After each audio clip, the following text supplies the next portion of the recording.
Bien, vamos a compartir pantalla para ver, primero vamos a ver el libro. Es el capítulo 4 del manual de Arias Paz que nosotros utilizamos como base, en donde está el sistema de refrigeración. Así que comenzamos con las generalidades, explicando en primer lugar, voy a cortar el video para que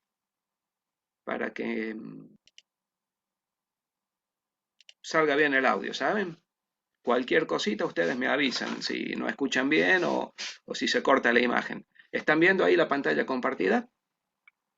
Profe, Sí, ¿se ve? 9 de 10. Bien, excelente, muchas gracias. Bueno, ¿por qué necesitamos un sistema de refrigeración en el vehículo? ¿Qué les parece? ¿De dónde proviene el calor que nosotros tenemos que evacuar del motor a través del sistema de refrigeración? Y de la combustión, el gas quemado, cuando hace la combustión y después, bueno, el escape. Bien, Ah, excelente. el movimiento de los pistones también, la fricción. La fricción, exactamente. Muy bien. Han mencionado las dos más importantes. En primer lugar, el rozamiento de los metales dentro del motor, que a pesar de que cuando veamos sistema de lubricación la semana que viene vamos a ver que se trata de disminuirlo al mínimo para que tengamos la menor resistencia, la menor pérdida de potencia posible y también el menor desgaste posible dentro de las piezas en movimiento del motor. También es cierto que se genera calor por rozamiento dentro del motor, pero el calor generado por rozamiento es muy pequeño si lo comparamos con el calor generado por la combustión del combustible.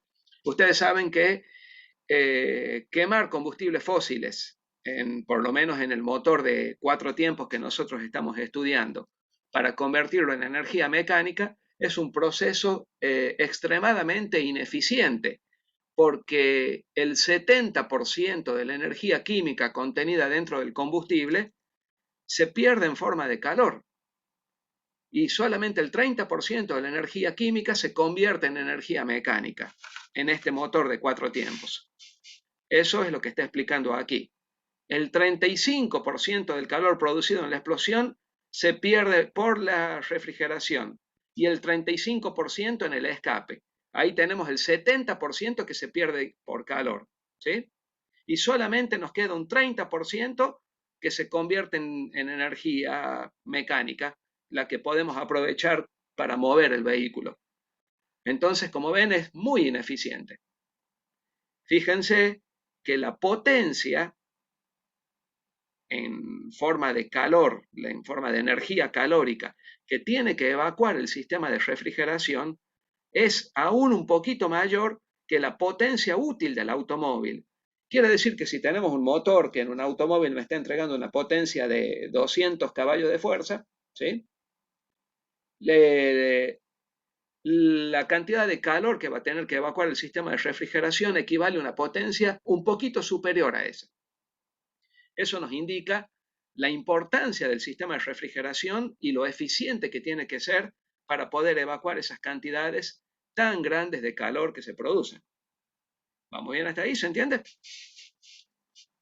Sí, señor. Profe, Sí, excelente, muy bien. Continuamos. Entonces, fíjense aquí, el objeto de la refrigeración es mantener el motor a una temperatura de funcionamiento de 90 grados centígrados aproximadamente. Los elementos que van a precisar refrigeración son, por medio del lubricante, los pistones, el árbol de levas, la cabeza de biela y apoyos del cigüeñal. Y por aire o agua, los cilindros, la culata, que la culata es la tapa de cilindros para nosotros, las guías de válvula, válvulas y asientos. Entonces, vamos a ver los principales sistemas de refrigeración que tenemos. El primer sistema de refrigeración que existió y que todavía se utiliza es refrigeración por aire. Tiene muchas ventajas la refrigeración por aire y entre ellas podemos mencionar su sencillez. Es un elemento, un sistema de refrigeración extremadamente sencillo, que no depende de una variedad de componentes como el sistema de refrigeración líquida, que vamos a ver un poquito más adelante, para su funcionamiento. Las desventajas que tiene es que a través del sistema de refrigeración por aire es muy difícil regular precisa y efectivamente la temperatura de funcionamiento del motor, porque va a depender de varias variables, valga la redundancia, como por ejemplo la temperatura exterior del aire. No va a ser lo mismo un motor refrigerado por aire durante el invierno que durante el verano. La temperatura que va a alcanzar el motor va a ser diferente.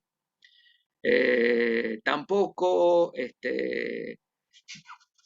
también es un poquito más complicado regular la cantidad de aire que estamos haciendo circular para provocar la refrigeración del motor. Hay una forma que sí se lo puede hacer, por ejemplo, en los motores de Citroën, ya vamos a ver unas imágenes, para entender cómo se regula la cantidad de aire. Pero por lo general es más utilizado en motores de moto, ¿sí? En donde tenemos unas aletas que rodean al cilindro y a la tapa de cilindros, como en este caso.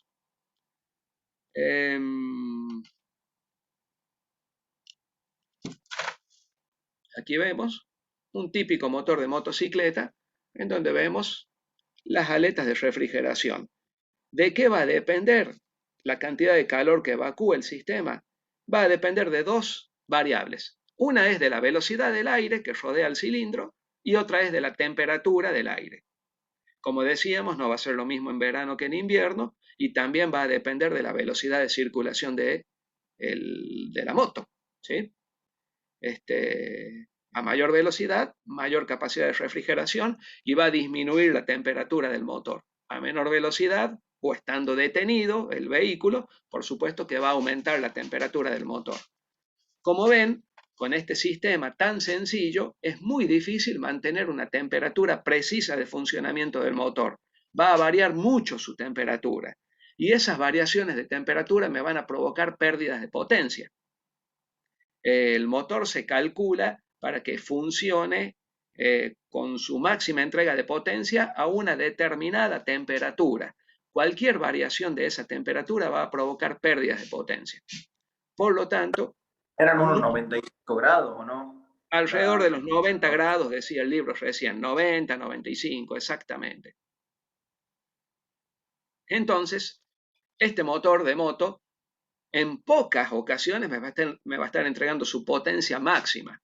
Vamos a tener variaciones de potencia.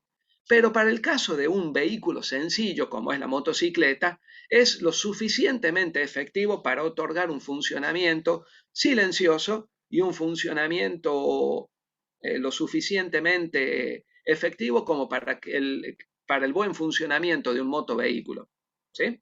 Una motocicleta no necesita, en este caso, un sistema de refrigeración más eficiente que ese. Hablando de una motocicleta con motor monocilíndrico, por supuesto. Motocicletas con mayor cantidad de motores, mayor cantidad de cilindros, por supuesto que ya pasan a necesitar de mayor potencia, a necesitar otro tipo de refrigeración. Vamos a ver.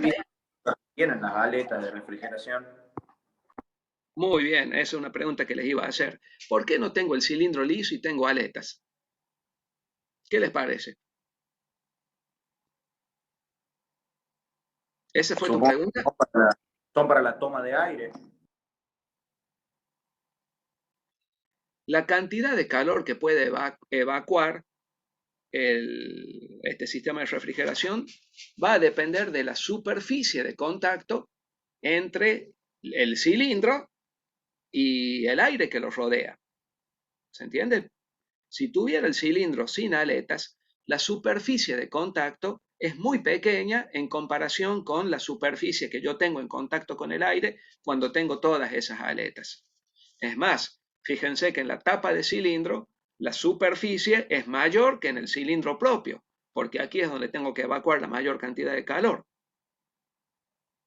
Entonces lo que hago con las aletas es aumentar la superficie de contacto con el aire para mejorar la eficiencia del sistema de refrigeración. ¿Se entiende?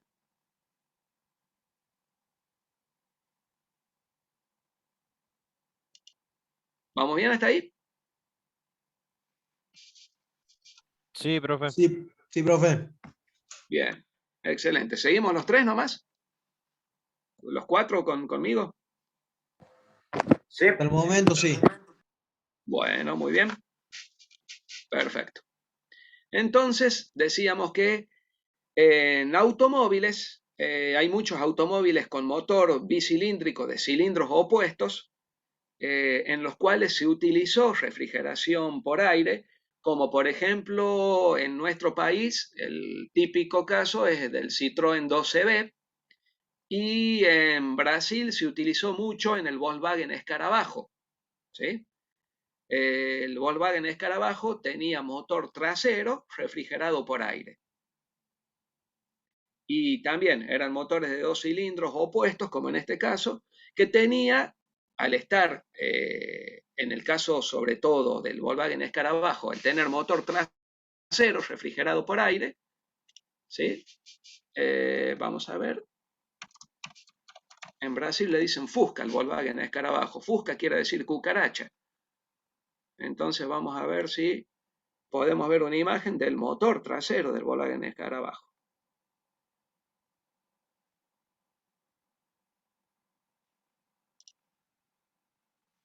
¿Se ve algo ahí?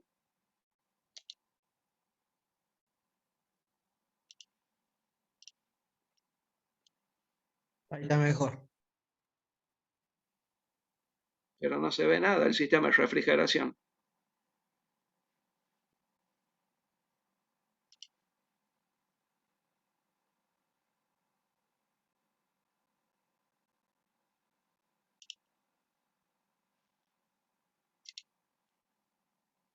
A ver aquí.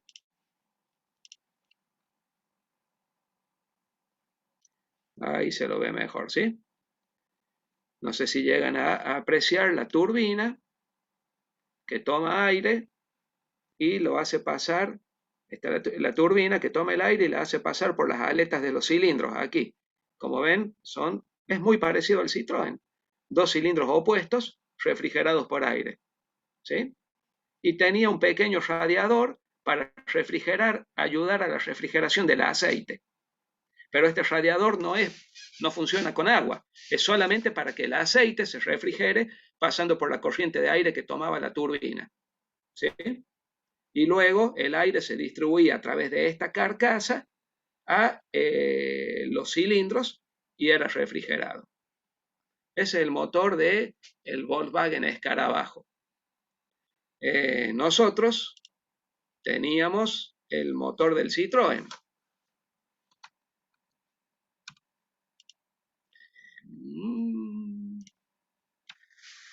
¿Por qué no me deja pasar? A ver, esperen un poquito a ver si lo abro con otra.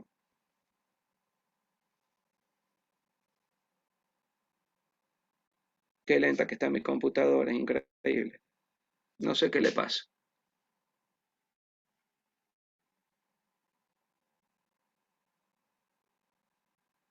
Les pido un poquito de paciencia, chicos.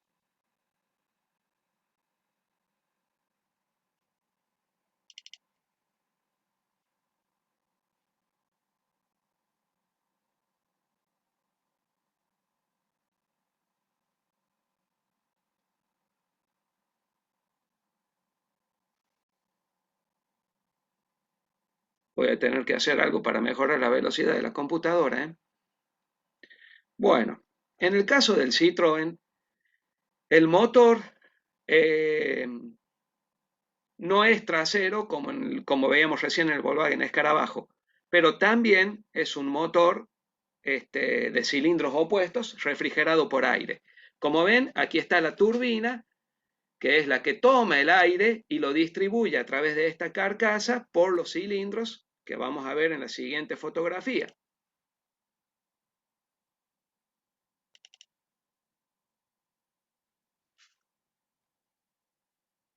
Bueno, acá está el motor del Citroën sin la turbina, que es la que va aquí adelante en la punta del cigüeñal. Ahí va la turbina que hace pasar el aire. Como ven, también cuenta con un radiador de aceite y el aire a través de la carcasa es desviado hacia los cilindros, refrigerando el motor. Aquí tenemos una ventaja respecto a la moto y es la siguiente. Ya no depende de la velocidad de circulación del vehículo. Si el vehículo está detenido en un embotellamiento, por más, ahí tenemos otra fotito, ¿sí? Por más que no esté avanzando el vehículo, la turbina lo mismo va a impulsar aire enfriando el motor. ¿Se entiende?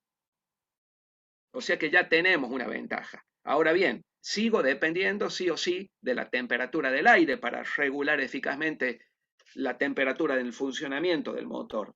Quiere decir que en un clima con una amplitud térmica como la que tenemos en nuestro país, que es muy grande, es más, en estos días de verano pasamos de prácticamente 0 grados a la mañana a 20 grados a la siesta. Es una amplitud térmica diaria enorme y por supuesto entre verano e invierno mucho mayor. Tenemos cerca de 45 grados en verano y 0 grados o un par de grados bajo cero en invierno.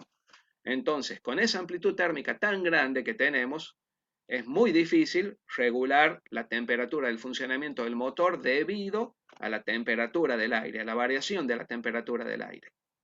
Entonces, se complica un poquito la regulación de la temperatura, como decíamos. Aquí se puede apreciar un poquito mejor la carcasa que obliga al aire a que tome la turbina, a que pase a través de los cilindros y los refrigere. ¿Se entiende? ¿Sí? Sí, profe. Bien. ¿Alguno se anima a hacer esto? ¿Hacer qué? ¿Ven la foto? Sí, Le pusieron un motor de Citroën a una está moto. re loco. ¿A una Virago puede Ahí ser? se ¿Una ve la Virago 7? turbina. ¿Es la Virago No, 750 esa? no sé si es una Virago, pero parecida es. Puede ser cualquiera de estas motos tipo choperas chinas que vienen ahora, ¿vieron? Capaz que se le Sí, fundió el motor a una de esas y le mandaron el bicilíndrico del Citroën. Hasta la turbina tiene ahí. está re loco. Está lindo para hacer algo así, ¿no? Bueno, esa foto la tengo únicamente para distraernos un poquito nomás. Bueno, ¿vamos bien hasta ahí? De 10, profe. Bien, eso es refrigeración por, eh, por aire, ¿sí? Como vimos, las ventajas son principalmente su sencillez, su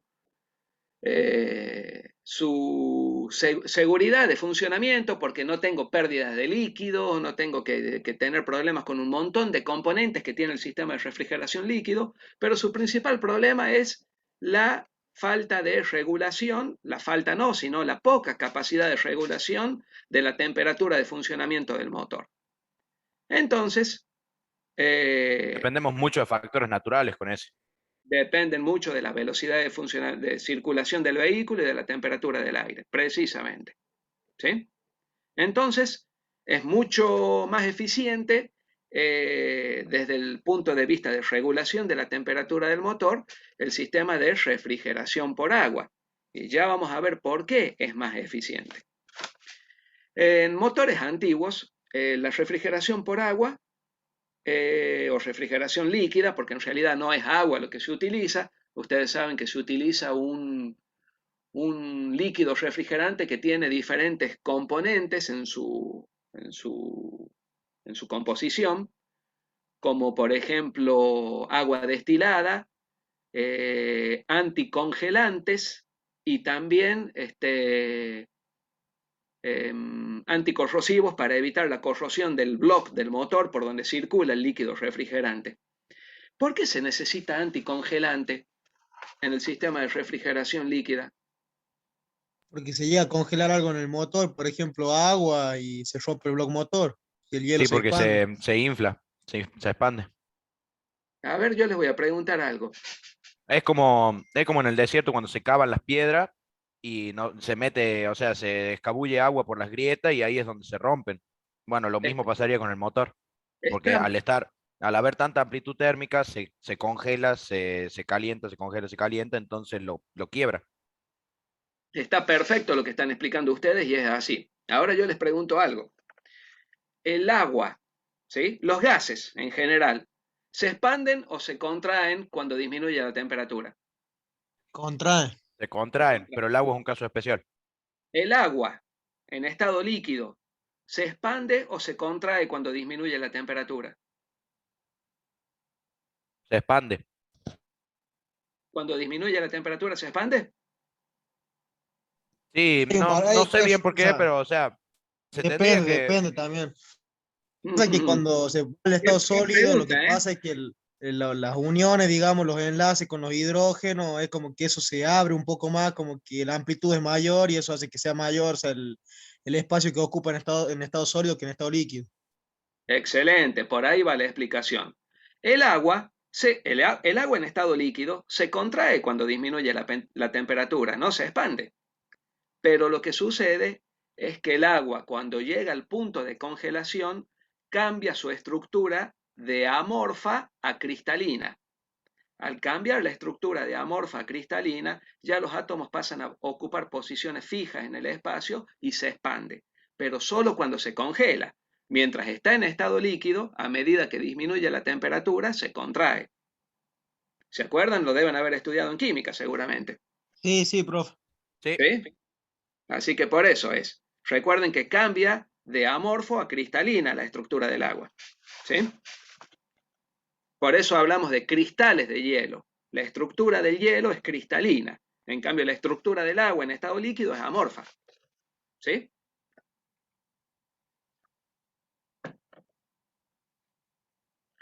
En motores sí, señor. antiguos, excelente.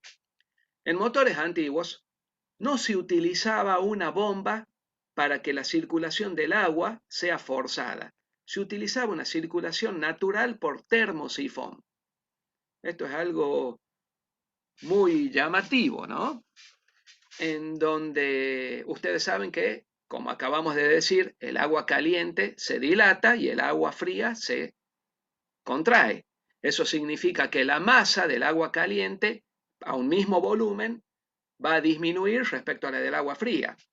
La densidad del agua caliente es menor a la densidad del agua fría. Por lo tanto, se crea una circulación de agua natural, porque acá está ingresando agua caliente, a medida que pasa por el radiador y se enfría, gana densidad y lo empuja el agua hacia el motor, hacia el bloque motor, produciendo una circulación natural, debido a la diferencia de densidad entre agua Es fría y como el agua ciclo caliente. del agua. O sea, cuando nos explicaban eso como más chiquito, nos explicaban el ciclo del agua. Claro, Cuando pero en el ciclo del llovía, agua, después el agua evaporaba, subía. claro, pero aquí no hay cambio de estado, ¿eh? Está siempre en estado líquido el agua. ¿Sí? Lo único que hay es circulación de agua en estado líquido debido a la diferencia de densidad entre el agua fría y el agua caliente, nada más. El agua, a medida que se enfría, se hace más, gana mayor masa, ¿sí? Gana densidad, por lo tanto, empuja aquí el, por peso, ¿sí? Por peso propio, empuja y aquí al estar menos densa el agua, se crea una circulación natural. ¿Se entiende? Sí, profe. Es como si tuviera mayor presión de la mitad del radiador para abajo y menor presión de la mitad del radiador para arriba. Entonces, es como una bomba el radiador que está impulsando agua. ¿Sí? Pero, ¿cuál es el problema de la circulación natural? En primer lugar, necesito grandes diámetros de tubería y de canales por donde tiene que pasar el agua para Ocupa mucho espacio. tener el menor rozamiento posible, exactamente, ocupa mucho lugar. Por otro lado, necesitaba radiadores muy altos. ¿Ustedes vieron los motores viejos que tenían unos radiadores muy angostos y altos? Sí, profe. ¿Sí?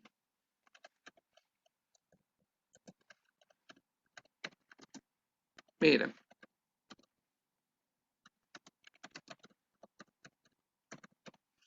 vamos a ver.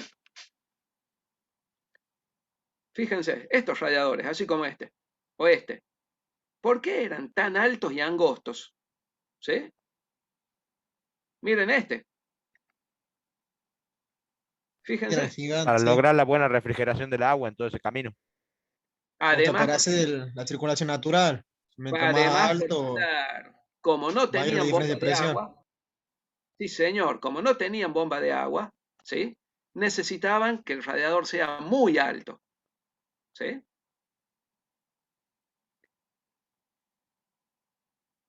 ¿De qué Ahora, material es el radiador, profe? y en esa época eran de bronce. Ahora son de aluminio y con compuestos plásticos también, como las tapas del radiador, ¿sí? Ah, bien, bien, bien. Cuando pasamos de circulación natural a circulación forzada, con bomba, entonces ya no hacía falta que el radiador sea tan alto y además por cuestiones de aerodinámica necesitábamos disminuir la altura, entonces se lo acostó al radiador. Lo primero que se hizo fue acostarlo, pasar de un radiador así a un radiador como este, ¿sí? Más ancho que alto. Entonces manteníamos la misma superficie con menor altura. ¿Se entiende? Sí, profe. ¿Sí? Y por último, se pasó de radiadores que tenían su carcasa superior e inferior metálicas, como en este caso, a otros como estos que tenían de compuestos plásticos, ¿sí? Y el radiador hace muchos años que es de aluminio en lugar de bronce.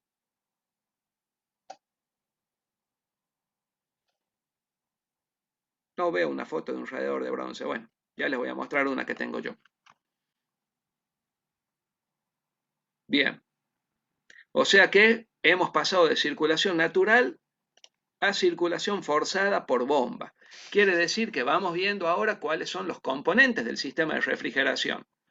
Cuando hablamos de refrigeración líquida, refrigeración por agua o por fluidos refrigerantes, forzada con bomba. Vamos a tener en primer lugar la bomba de agua, que va a ser la que nos va a hacer circular el fluido. Vamos a tener el radiador, ¿qué es el radiador? ¿Qué función cumple? De enfriar el agua. Perfecto, es un intercambiador de calor. El radiador, su nombre correcto es intercambiador de calor. En realidad, radiador es un nombre que está mal puesto. ¿Saben por qué? No creo que tenga nada que ver con radiación.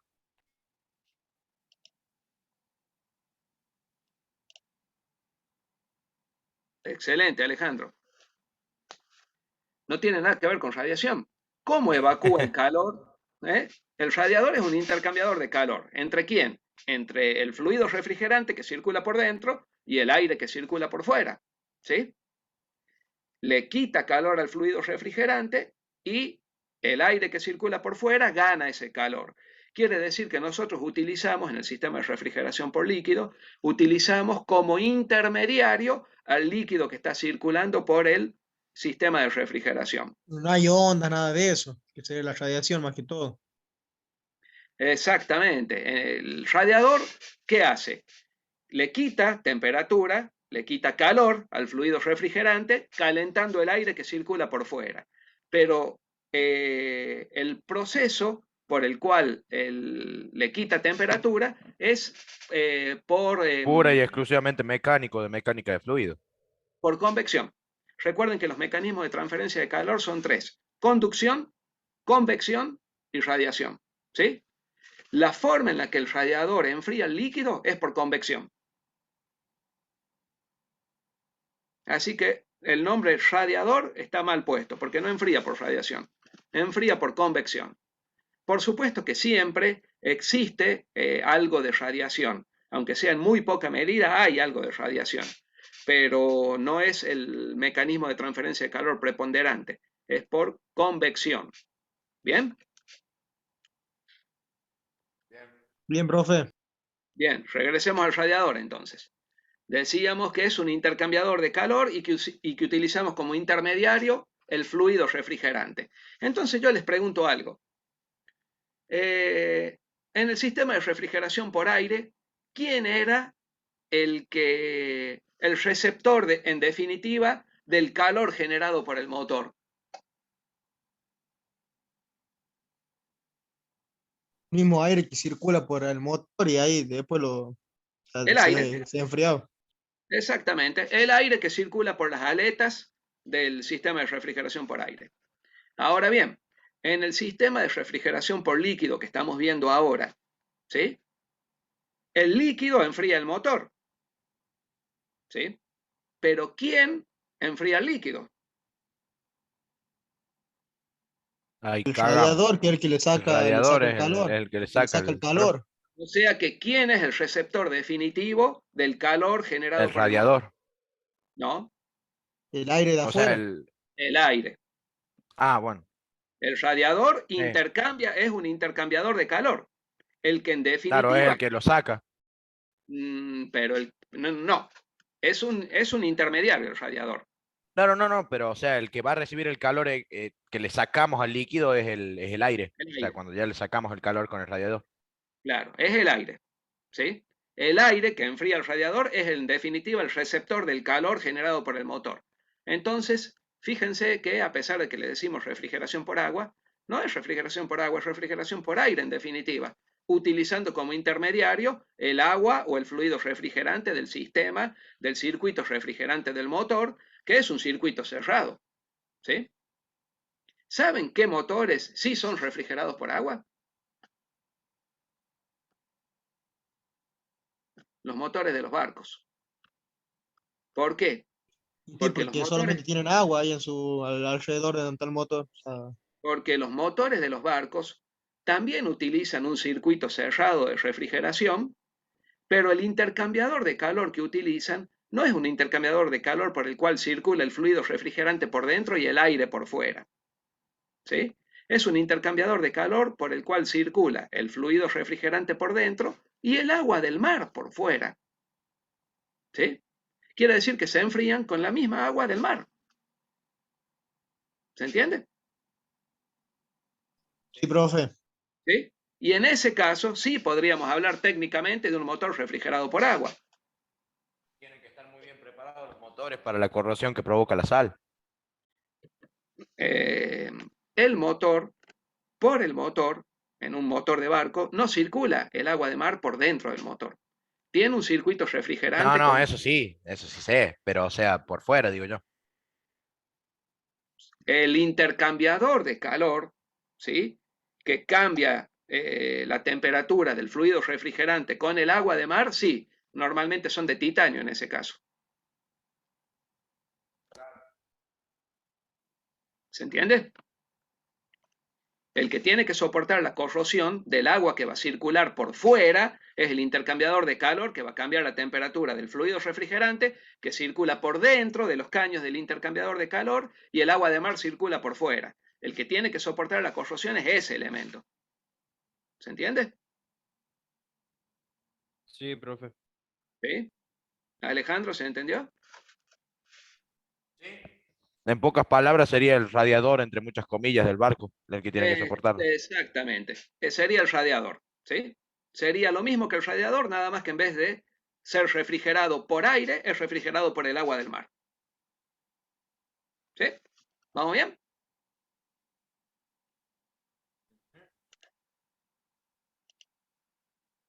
Sí, profe. Bueno, veíamos entonces los elementos del sistema de refrigeración. Habíamos mencionado la bomba de agua, ¿sí? Vamos a ver algunas bombas de agua. Eh, esperen a ver si puedo abrir con otro visor.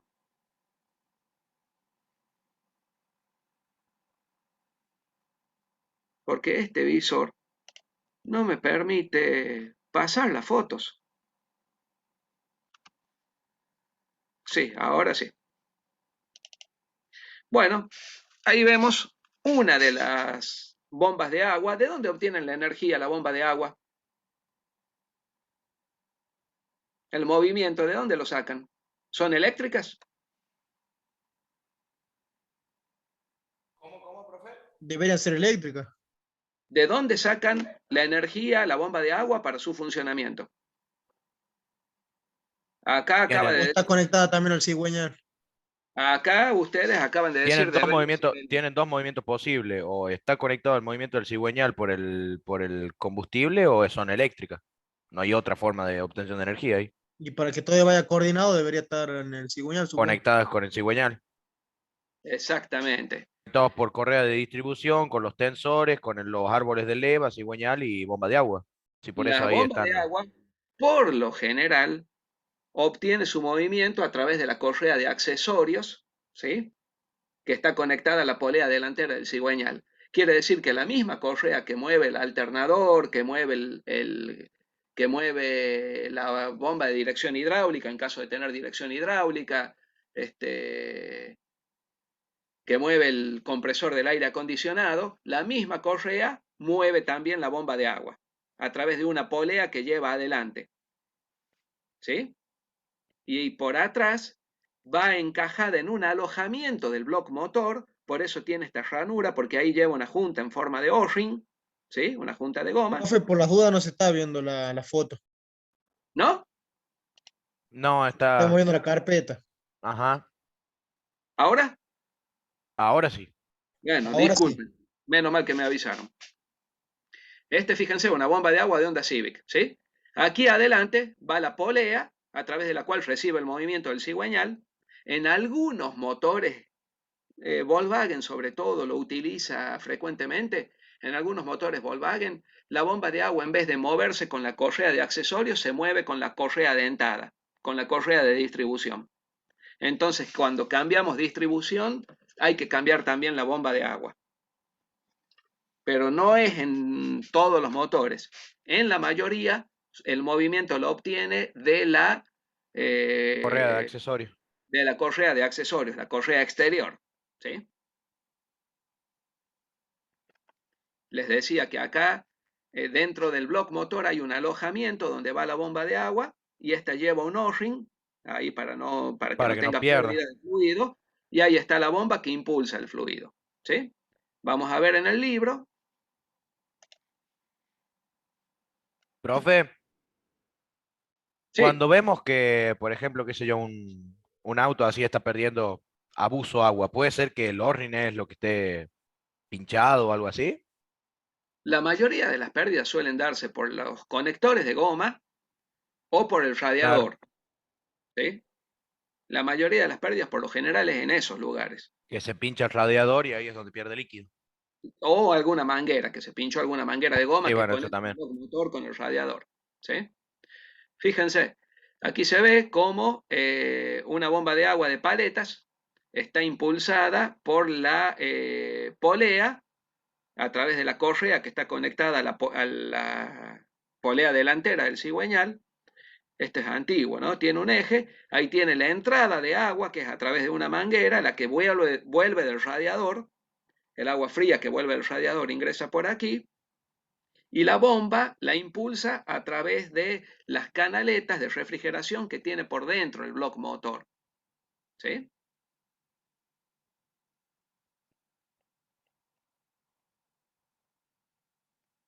A ver, creo que tengo unas imágenes del bloque motor.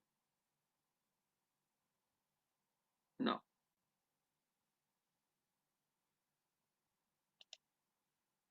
Vamos a ver después un video, ¿saben?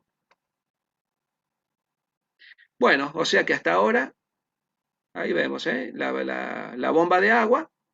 Ven que va en el exterior del bloque, pero en un alojamiento que tiene específicamente para eso.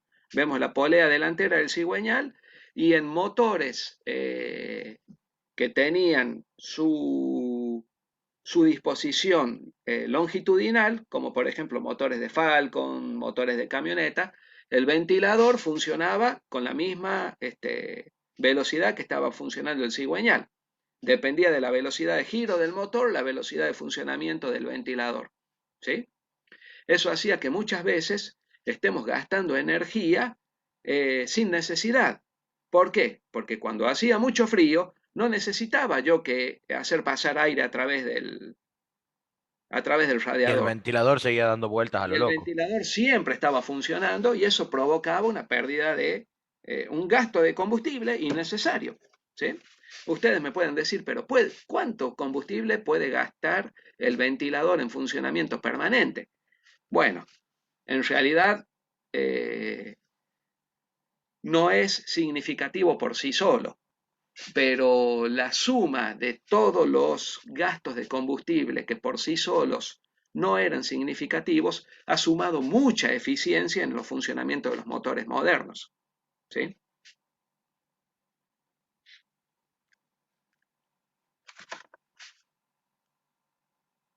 Claro, se fueron sacando cosas para que cada vez sea más útil el rendimiento. Para mejorarlo. Ahora bien, eh, ¿cómo regulo yo la temperatura de funcionamiento del motor? En el caso de los motores de refrigeración por líquido, me puedo independizar por completo de la temperatura del aire y de la velocidad del aire exterior, gracias a este elemento, al termostato. ¿Sí? ¿Por qué? ¿Qué va a hacer el termostato? Aquí veo un termostato antiguo en esta imagen. Es un termostato antiguo en el cual tenía un elemento bimetálico.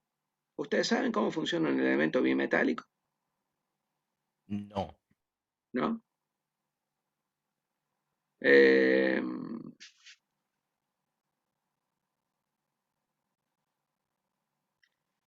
Termostato bimetálico consiste en una cinta enrollada compuesta de dos tiras unidas de metales de diferente dilatación.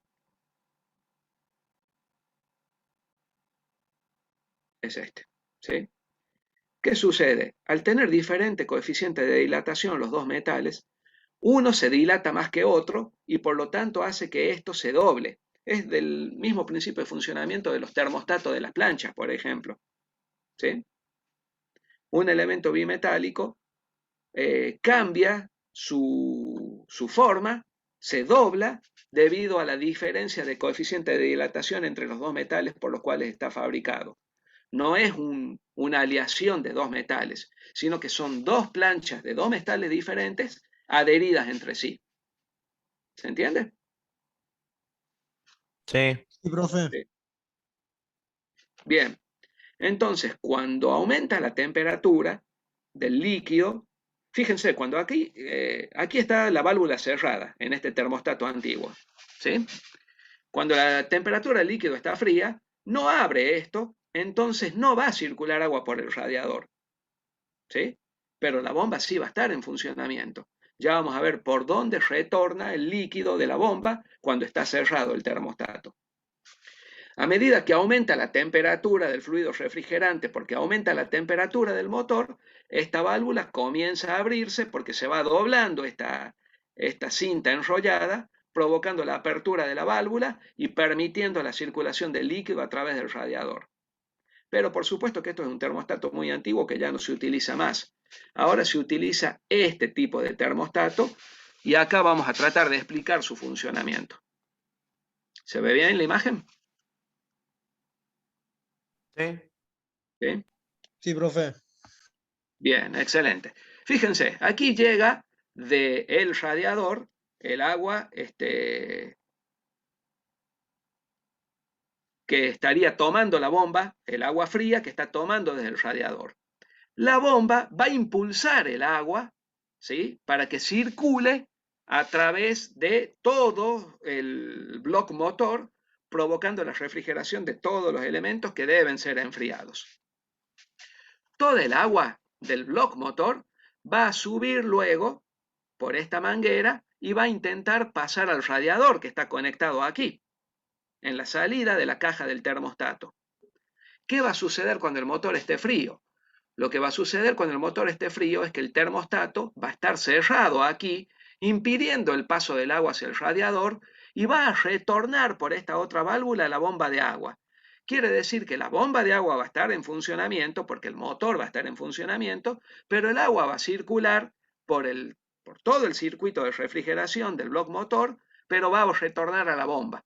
No va a salir de ahí, no va a pasar por el radiador. ¿Se entiende? Porque no es necesario que se enfríe, está en Porque temperatura está óptima. frío y no necesito. Claro, es más, Yo quiero que el motor se caliente lo más rápido posible, que gane su temperatura de funcionamiento lo más rápido posible. Entonces, es deseable que esté cerrado el termostato para que el motor gane su temperatura de funcionamiento lo más rápido posible. Cuando el motor ya alcanzó su temperatura normal y sí necesito que se refrigere, el termostato va a provocar la apertura del paso del agua hacia el radiador, como se observa aquí, y al mismo tiempo va a bloquear el retorno del agua a la bomba de agua. Quiere decir que aquí toda el agua que está retornando ya enfriada del radiador por aquí va a pasar por el bloque motor, refrigerando todo el motor y pasando por el radiador sin retornar por la bomba de agua. ¿Se entiende? Sí. Y otra cosa es que el termostato no tiene solamente dos posiciones, abierto y cerrado. Tiene infinitas posiciones intermedias, por lo tanto puede regular muy eficazmente la temperatura del líquido refrigerante y por lo tanto la temperatura del funcionamiento del motor dentro de un límite, dentro de un rango muy preciso de temperatura. ¿Sí? Puede regularlo, por ejemplo, entre 80 y 90 grados centígrados. Influye mucho, muchísimo, este elemento. ¿Sí? Es el cerebro del sistema, básicamente. Es lo que nos permite el funcionamiento tan eficaz de este sistema. Aquí se ve, cuando el termostato está abierto, cómo se abre la parte superior, que es la que permite el paso del agua al radiador, ¿sí? Y al mismo tiempo se bloquea un poquito el paso, el retorno del agua a la bomba de agua. Y cuando está frío se cierra el paso, por lo tanto todo el agua tiene que retornar por aquí.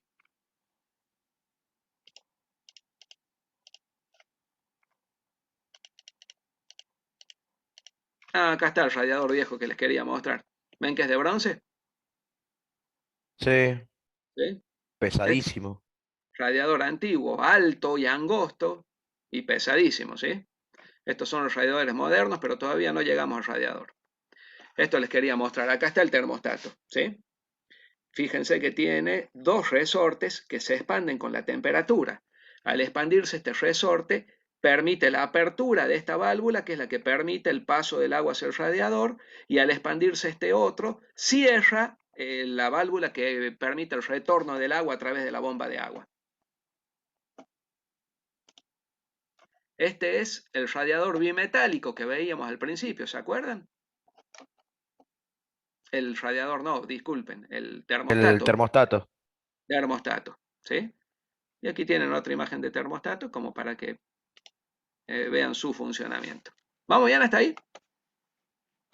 O sea que de los componentes vamos viendo bomba de agua, vamos viendo, bueno, hemos mencionado al radiador y al termostato. Ahora bien, sobre los radiadores tenemos algo más para mencionar y es que tenemos tres tipos de radiadores, que son radiadores tubulares, radiadores de panal y radiador de lámina de agua. Vamos a tratar de entender un poquito el funcionamiento de estos tres. El radiador tubular es el más sencillo de fabricar, ¿sí? Es el tipo de radiador que observábamos recién en la imagen. Eh,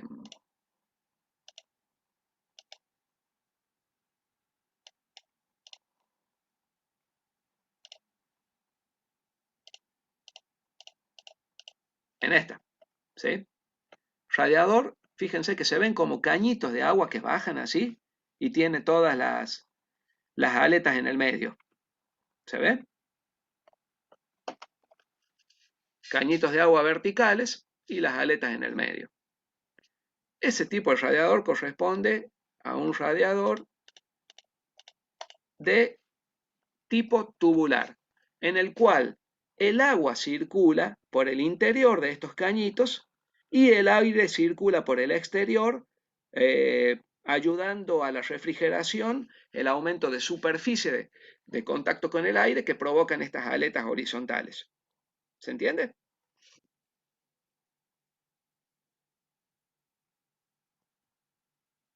Sí, profe. ¿Sí? Ahora bien, este tipo de radiador necesita ser muy grande porque es poco eficiente. Necesita mucha superficie para poder enfriar el volumen de calor que es necesario evacuar. Por lo tanto, motores de competición, se utilizó otro tipo de radiador que es mucho más eficiente, que es el radiador de Panal. ¿En qué consiste el radiador de Panal? Consiste en tubitos con forma hexagonal, por eso se llama de Panal, como ven aquí, en el cual cambiamos el funcionamiento. Aquí lo que circulaba por fuera de los tubos era el aire y por dentro el agua.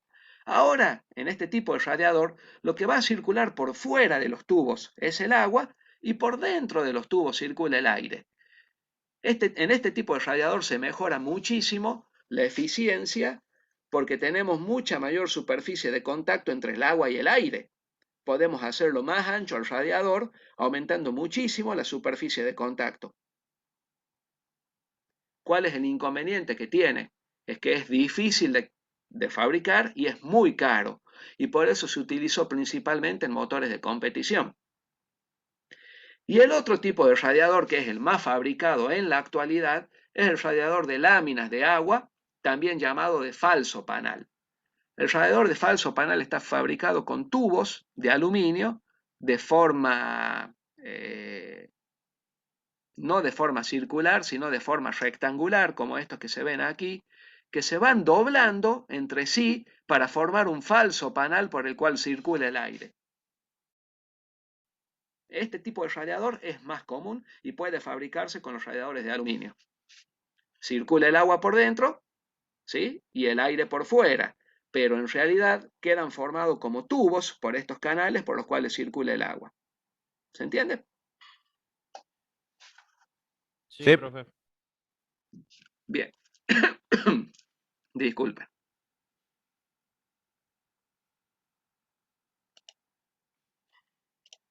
Bueno.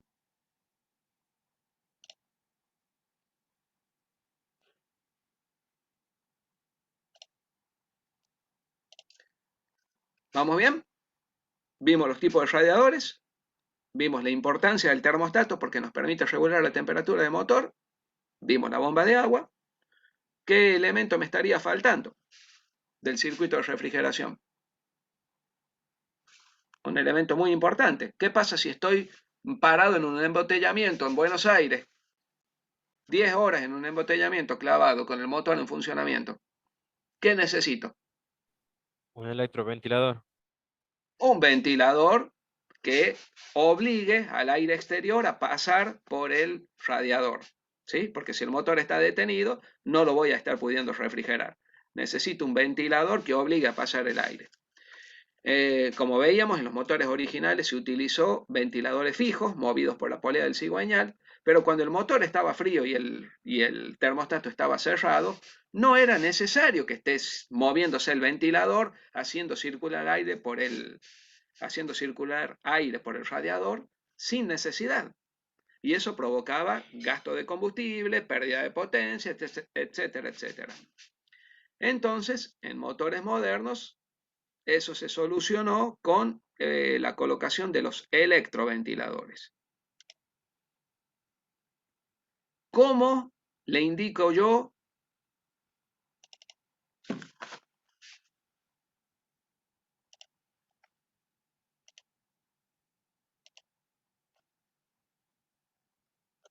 Este es un motor de Falcon, ¿sí? Un motor delantero longitudinal en el cual vemos que el ventilador estaba permanentemente girado porque estaba unido a la misma polea que la bomba de agua, ¿sí? Vemos el radiador y vemos el ventilador. En estos motores giraba permanentemente. En algunos, aquí vemos, ¿sí? Otra foto de un motor del mismo tipo, de Falcon, con el ventilador, ¿sí?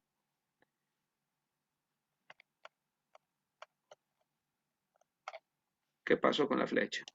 Desapareció.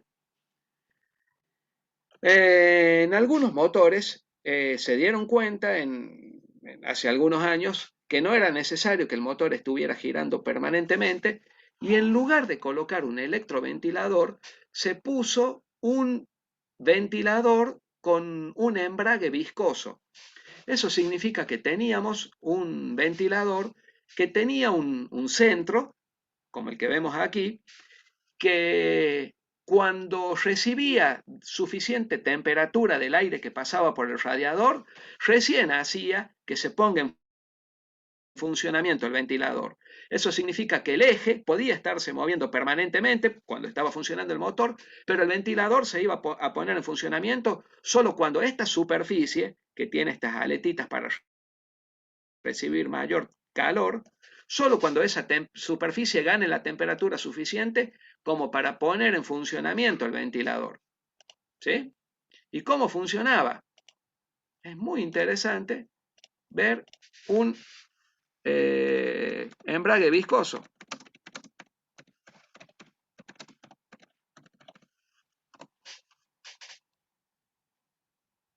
A ver si tengo imágenes. ¿Sí? Ahí lo ven, ¿verdad? Es un ventilador cuyo eje no hace que gire directamente las aletas del ventilador que van unidas en estos orificios, ¿sí? ¿Ven? Ahí están las aletas del ventilador. Sino que gira solamente cuando este elemento se calienta. ¿Habían visto esto alguna vez? No, profe. ¿No?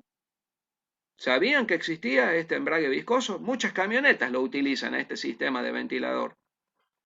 No tienen electroventilador muchas camionetas, sino que tienen este tipo de ventilador.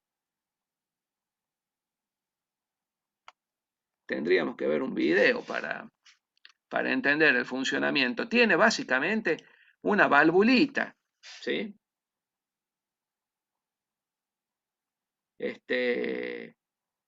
Que hace que cuando se calienta, el líquido que tiene adentro pueda impulsar a las paletas y cuando se enfría gira loco el eje, ¿sí? Estaría lindo verlo, a ver si puedo encontrar un gráfico donde se vea, donde se entienda.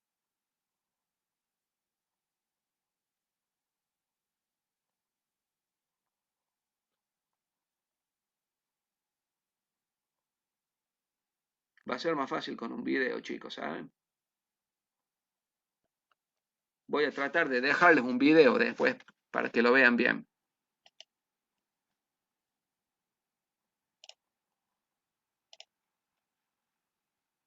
Bien, pero lo más utilizado es esto.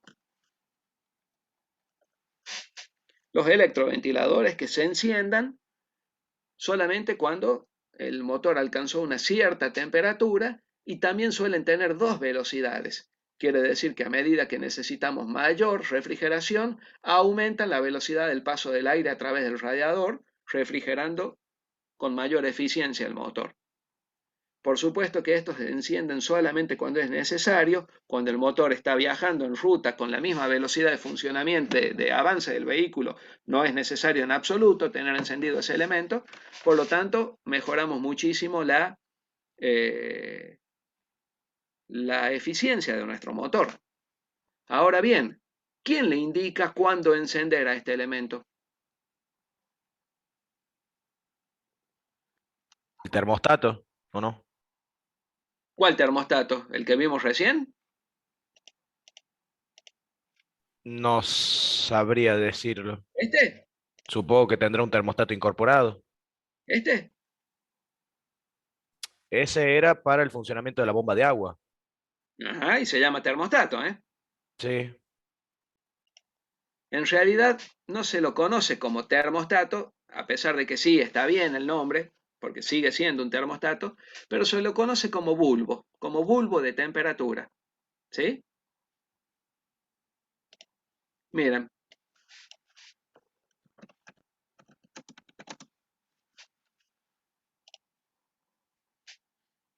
fíjense, bulbo para electroventilador. ¿Sí? Es un termostato. ¿En dónde va?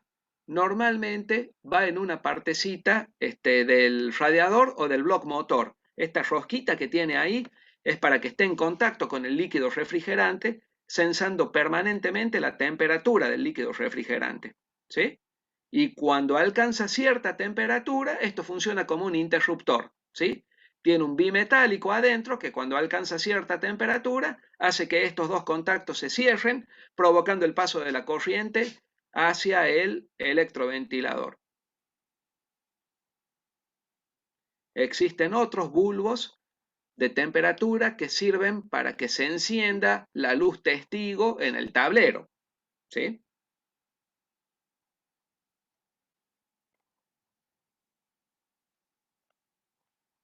Que también funcionan igual, nada más que enviando una señal a la luz del tablero para que se encienda.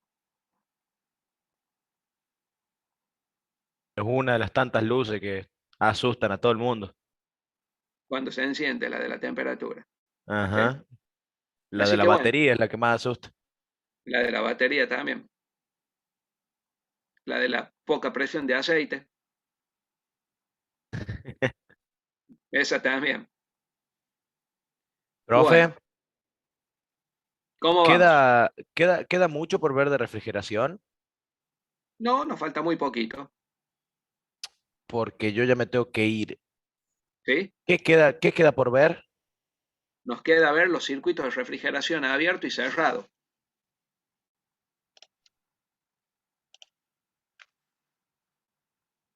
Alejandro, ¿estás solo? No, ¿y con quién estás? No, ahí quedo yo, Con Moreno. Moreno. Con Iván. Pasa que Mancuello y yo nos tenemos que ir a jugar al básquet, por eso él ya se fue, ya no dijo nada, pero Sí, ya me di cuenta porque acá estoy viendo que están ustedes dos nomás. por eso. Bueno, listo, no hay problema. Ya vamos a dejar la clase grabada, entonces para que traten de verla después, ¿saben? Ya De 10, voy a terminar con Iván el tema que nos queda rápidamente y bueno, traten después de verlo, ¿sí? joya. Bueno, Nos vemos, chicos, profe. suerte, hasta luego. Adiós. Bueno, Iván, ¿continuamos? Sí, sí, profe, no hay problema. ¿Sí? Bueno, no nos falta mucho, quédate tranquilo, yo calculo que 15 minutos más y terminamos, ¿sí? Bueno, Voy a volver a compartir pantalla.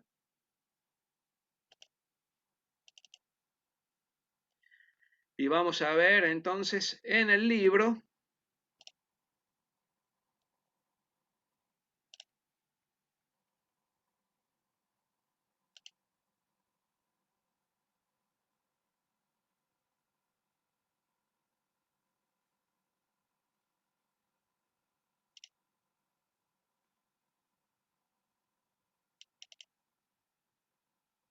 se me cerró el libro, no sé por qué.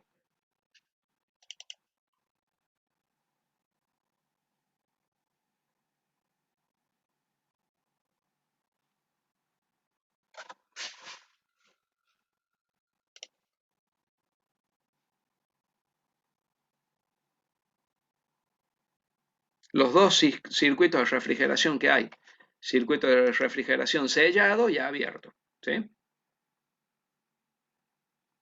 Y las ventajas de cada uno. 105 me parece que era.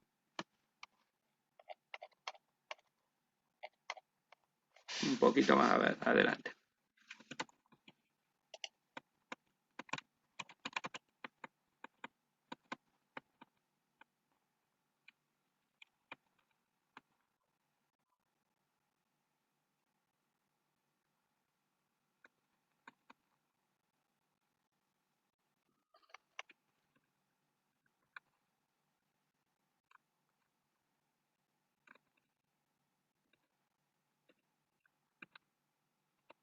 No, más adelante estaba.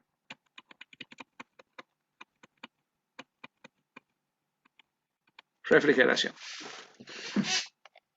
Bueno, veíamos entonces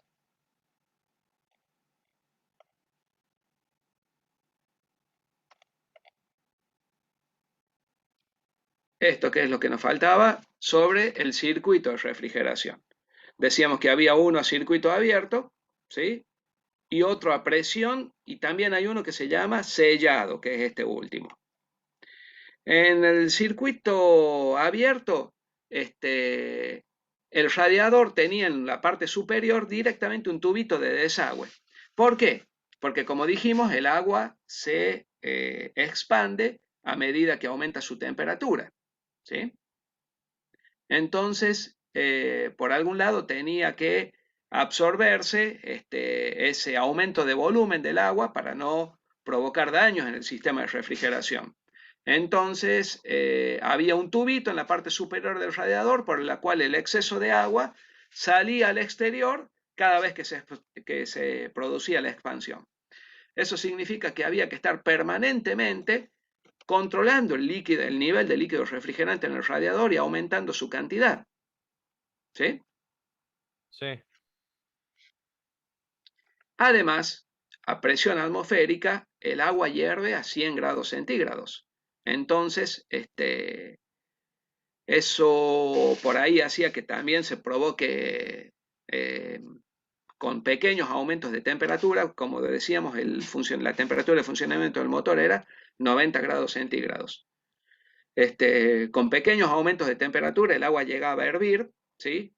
Y eso podía provocar que haya burbujas de vapor dentro del sistema refrigerante, disminuyendo muchísimo su eficiencia, etcétera, etcétera. Era un circuito, un tipo de refrigeración muy complicado, necesitaba mucho mantenimiento.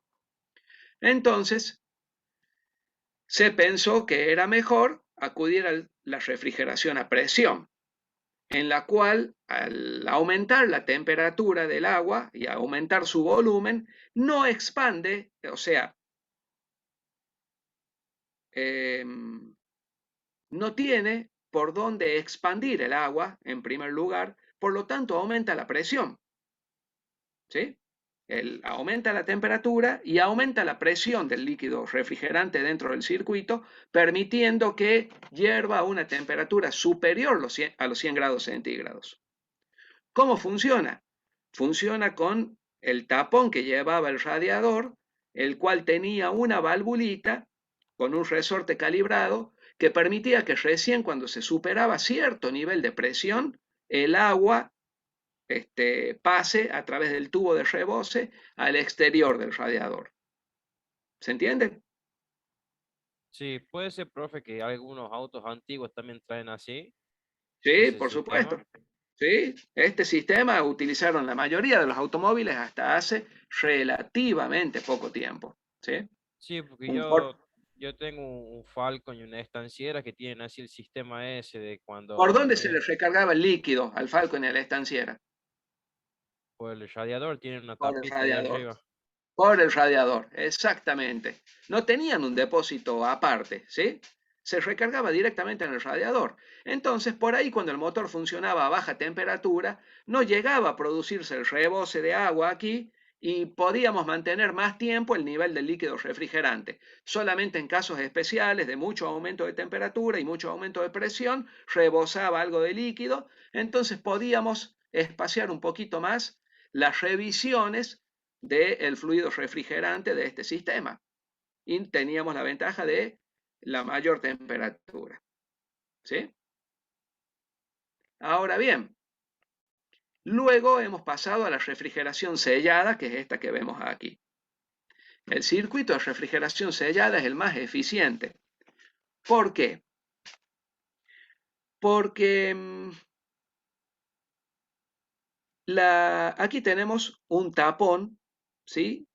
Que no está en contacto como este tapón con el fluido refrigerante directamente, sino que está en contacto con aire aquí.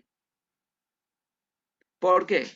Porque en este vaso de expansión, en esta botella donde va el fluido refrigerante, donde nosotros reponemos y verificamos el nivel, no la tenemos que llenar nunca hasta arriba. Tiene su nivel perfectamente marcado. ¿Para qué?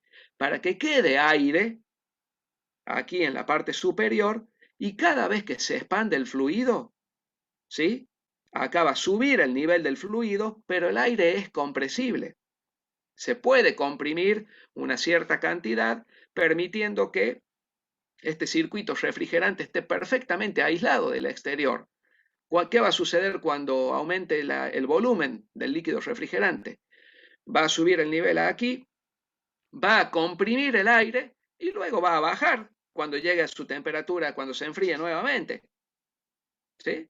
Quiere decir que siempre vamos a tener el fluido refrigerante aislado del exterior y por lo tanto puede pasar muchísimo tiempo, si no hay ninguna pérdida, por supuesto, en la cual necesite verificar el nivel del fluido refrigerante. ¿Se entiende? Sí, profe. ¿Sí? ¿Qué pasaba aquí? Aumentaba la presión, abría esta tapita y directamente se perdía el fluido refrigerante al exterior. Aquí no sucede eso. El fluido refrigerante no está en contacto con el exterior. De todas formas, esta válvula no es una válvula sellada. Por supuesto que tiene aquí una pequeña, este tapón tiene una valvulita que ante aumentos excesivos de presión permite que parte del aire salga al exterior. ¿Sí? ¿Se entiende? Sí, profe. ¿Sí? Bueno, de los antirrefrigerantes, de los fluidos refrigerantes hemos hablado. Profe, disculpe, yo me tengo que retirar ahora. Sí, recién habíamos quedado con Iván solamente. No sé Sí, en qué justo, momento te sí, volviste a... se me salió hace 10 minutos y ahí, bueno, puedo volver a entrar. No hay problema, Joaquín. De 10, profe, Estamos finalizando, no te hagas problema. Muy de bien, 10, hasta profe. luego. Hasta luego, profe. Chao, hasta luego.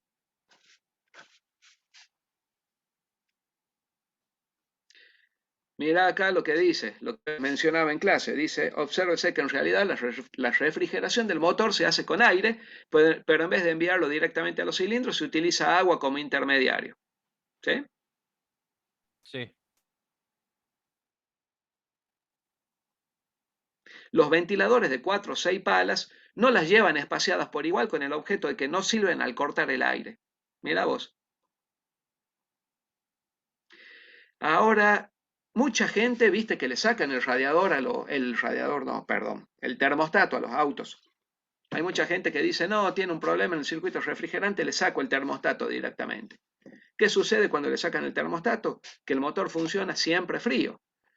Fíjense, si el agua está a 40 grados centígrados, el desgaste de los cilindros es 6 veces mayor y el consumo de combustible aumenta un 20% y se pierde un 8% de potencia. ¿Sí? Sí. Con el agua fría a 4 grados centígrados, el desgaste sube a 24 veces más que el normal y la pérdida de potencia es 12%, gastándose un 35% más de combustible. Estas cifras indican claramente por qué conviene que el motor se caliente pronto hasta la temperatura de funcionamiento normal.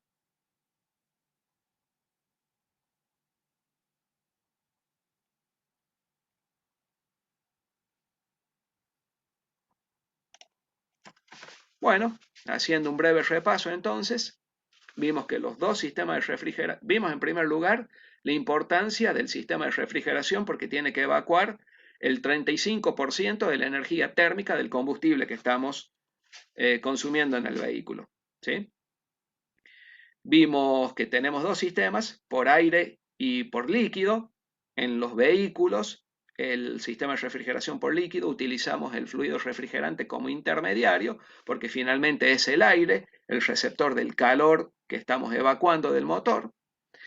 Vimos las ventajas del sistema de refrigeración por aire, su sencillez, pero su desventaja principal es la falta de regulación eficaz de la temperatura de funcionamiento del motor. Luego pasamos al sistema de refrigeración por líquido, en el cual vimos sus componentes, el radiador, la bomba de agua, el termostato, que es el elemento importantísimo que nos permite regular eficazmente la temperatura del motor en un límite muy preciso, en un rango muy preciso. También vimos los distintos tipos de radiador, con láminas de agua, con tubos y el de falso panal. Luego vimos los circuitos de refrigeración, el circuito de refrigeración a presión, y el circuito de refrigeración sellado, en el cual prácticamente no hay pérdidas de líquido refrigerante y por lo tanto nos permite aumentar muchísimo las revisiones al circuito de refrigeración. Nos permite controlar más espaciadamente el nivel del fluido refrigerante. ¿Sí? Sí, Bueno, también vimos por qué no podíamos utilizar agua en lugar de fluido refrigerante, porque se reventaba, como ustedes dijeron, el bloque motor. Debido a la expansión del agua al congelarse, se producía la rotura del bloque motor. claro, también la corrosión que hace el agua. Y perfecto, y la corrosión que provocaría en el bloque. Así que bueno, básicamente eso es todo de circuito de refrigeración. Les voy a poner en el campus los enunciados de los trabajos prácticos, por lo menos el de trabajo práctico de motor de 4 tiempos, porque ya terminaron todo lo de motor de 4 tiempos, así que se los voy a subir al campus y les voy a estar informando por el grupo. En fin, eso sería todo por ahora, ¿sí? Cualquier Muy cosita bien, estamos en contacto por el grupo. La próxima clase va a ser presencial en la UTN. muy ¿Bien? bien, profe. Bueno, al pelo, chicos. Muy bien. Va, chicos. Iván, buenas noches, Iván. Gracias, profe, igualmente. Gracias por la asistencia. Gracias. Hasta luego. Hasta luego. Chao.